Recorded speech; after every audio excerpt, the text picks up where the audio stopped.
अस्सलाम वालेकुम फ्रेंड्स। मेरा नाम बाबर है और आज हम अपने थीसिस के पहले चैप्टर के बारे में बात करने जा रहे हैं कि पहला चैप्टर आप किस तरह लिख सकते हैं। पहला चैप्टर लिखने के लिए सबसे पहले तो मैं आपको अपने थीसिस का टाइटल दिखा दूं और थोड़ा टाइटल दिखा दूं और थोड़ा बता दूं कि थीसिस मेरा किस बारे में था। तो बेसिकली मेरे थीसिस का टाइटल था visualisation based improvements in health care management.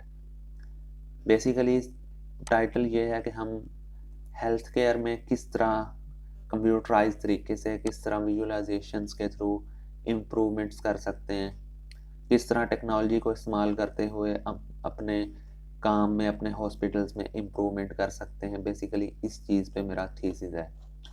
तो अब इसको कैसे स्टार्ट किया जाता है इंट्रोडक्शन चैप्टर को। इंट्रोडक्शन चैप्टर में सबसे पहले जो चैप्टर का नेम है उसका फ़ॉन्ट 16 होगा और टाइम न्यू रोमन होगा। इसी तरह चैप्टर का नाम भी सेम 16 और टाइम न्यू रोमन में होगा। उसके बाद नेक्स्ट आ जाए हेडिंग पे। पहली जो आपके इंट्रोडक्शन के चैप्टर में हेडिंग होगी वो होगी बैकग्राउंड। हेडिंग आपकी 14 और टाइम न्यू रोमन में होगी और बाकी तमाम टेक्स्ट आपका 12 और टाइम न्यू रोमन में होगा।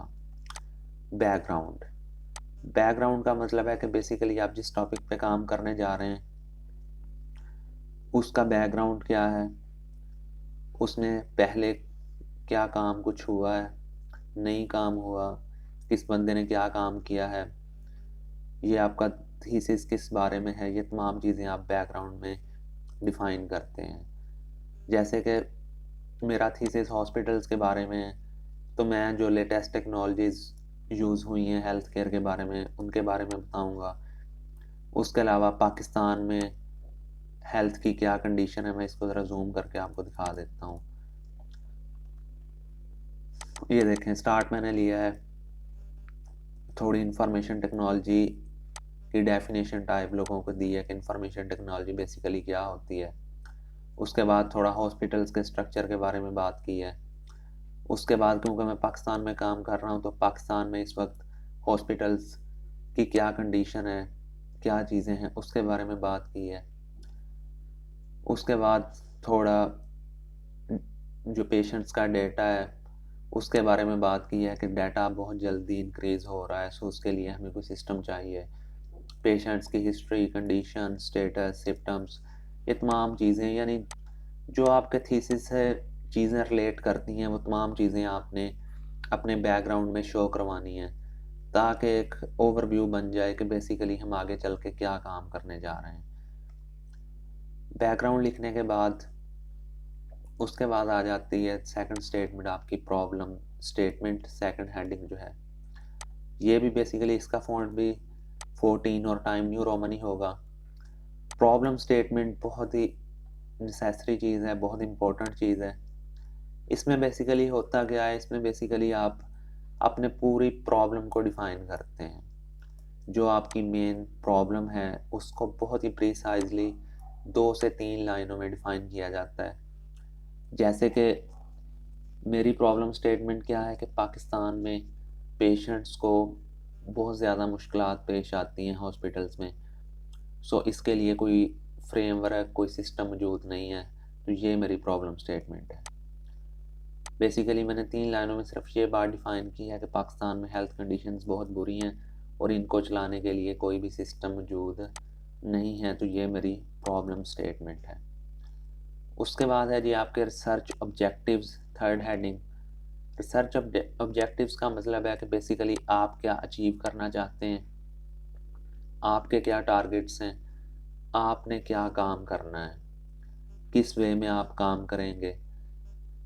इसको आप पैराग्राफ की शक्ल में भी लिख सकते हैं और पॉइंट्स की शक्ल में भी लिख सकते हैं। मैंने दोनों का कम्बिनेशन लिखा है।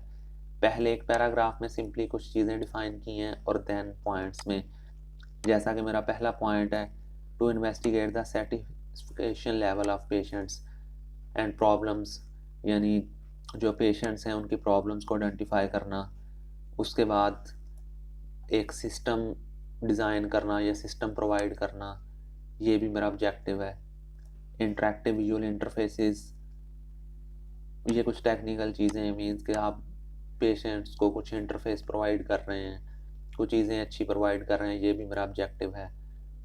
जो भी मैं सिस्टम डिज़ाइन करूँगा उसकी रिलायबिलिटी को, एफिशिएंसी को चेक करना, ये भी मेरा ऑब्जेक्टिव है। ये बेसिकली आपके गोल्स होते हैं, आपकी थीसिस की अचीवमेंट्स होती हैं, जो कि आप यहाँ पे रिसर्च ऑब्जेक्टिव्स में डिफाइन कर देते हैं। उसके बाद है जी आपके पास research methodology. Research methodology basically क्या चीज़ है कि आप अपने थीसिस को किस मेथड के साथ लिखेंगे। जिस मेथड को इस्तेमाल करते हुए आपने अपना पूरा थीसिस लिखा है, उसको आपने यहाँ पे डिफाइन करना होता है। जैसा कि मैंने अपने थीसिस का मेथड लिखा है कि जी मैंने सबसे पहले एक सर्वे किया है, उसके बाद मैंने जो करंट इश्यूज एंड चैलेंजेस हैं उनको आइडेंटिफाई किया है, उसके बाद मैंने एक इंटरेक्टिव इंटरफेसेस प्रोवाइड किए हैं, एक सिस्टम डिफाइन किया है। सो उसके बाद मैंने उस सिस्टम को एक टेक्नोलॉजी के थ्रू टेस्ट किया है। तो मैंने अपने पूरे थीसिस को प्रिसाइजली अपने मेथड को इस हेडिंग में डिफाइन कर दिया है। उसके बाद नेक्स्ट आ जाए तो नेक्स्ट है आपके पास introduction of propose smart hospital model. इसका मतलब ये है कि जो आपने सिस्टम प्रोवाइड किया है उसकी क्या डिटेल्स हैं, आप जो आइडिया लेके आए हैं, आप जो सिस्टम प्रोवाइड करने जा रहे हैं, बेसिकली उस सिस्टम को आप डिफाइन तो 3rd चैप्टर में करेंगे रिसर्च मेथडोलॉजी में, लेकिन उसका इंट्रोडक्शन यहाँ पे देना लाजमी होता है। सो जो मेरा वो टेक्निकल सिस्टम है IoT बेस्ड, उसकी तमाम बेसिक डिटेल्स जो हैं वो मैंने इस पैराग्राफ में शो करवा दी हैं। ठीक है, यानी कि जो आपका समझ लें कि जो 3rd चैप्टर है रिसर्च मेथडोलॉजी वाला, उसको बिल्कुल ही रिड्यूस करके, बिल्कुल कंसाइज करके आपने यहाँ पे जस्ट डिफाइन कर देना है कि जी मेरा सिस्टम ये होगा, इस तरह वो सिस्टम काम करेगा।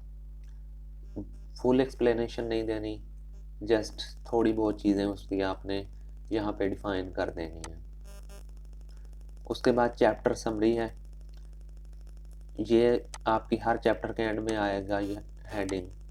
सो इसमें बेसिकली आपने इस चैप्टर में जो जो बताया है वो सब बातों को आपने डिफाइन कर देना है, यानी इस चैप्टर की जो समरी है वो लिख देनी है।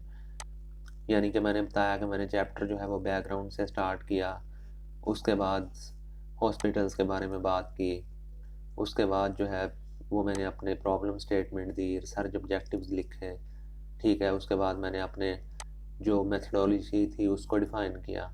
सो बेसिकली जो बेसिक चीज़ें हैं वो तमाम आपने यहाँ पे डिफाइन कर देनी है। उसके बाद लास्ट हेडिंग है हमारे पास ऑर्गेनाइजेशन ऑफ वर्क। इसका मतलब ये है कि इस चैप्टर के बाद नेक्स्ट जो चैप्टर्स हैं उनमें क्या क्या चीज़ें होंगी, आपने उस चीज़ को डिफाइन करना है। जिस तरह ये चैप्टर 1 में तो मैं बता चुका हूँ कि क्या है, चैप्टर 2 में बताना है कि मैं बैकग्राउंड और रिलेटेड डाटा दूंगा, चैप्टर 3 में लिमिटेशंस, चैप्टर 4 में मैं प्रपोज सिस्टम को डिफाइन करूँगा, चैप्टर 5 में मैं रिजल्ट्स को एक्सप्लेन करूँगा, चैप्टर 6 में कंक्लूजन को एक्सप्लेन करूँगा। तो यानी कि नेक्स्ट चैप्टर्स में क्या क्या होगा वो तमाम चीज़ें आपने यहाँ पे डिफाइन कर देनी है। सो नेक्स्ट क्लास में हम इंशाल्लाह रिलेटेड वर्क वाले चैप्टर को देखेंगे। सो अगर वीडियो पसंद आई हो तो काइंडली चैनल को सब्सक्राइब कीजिएगा।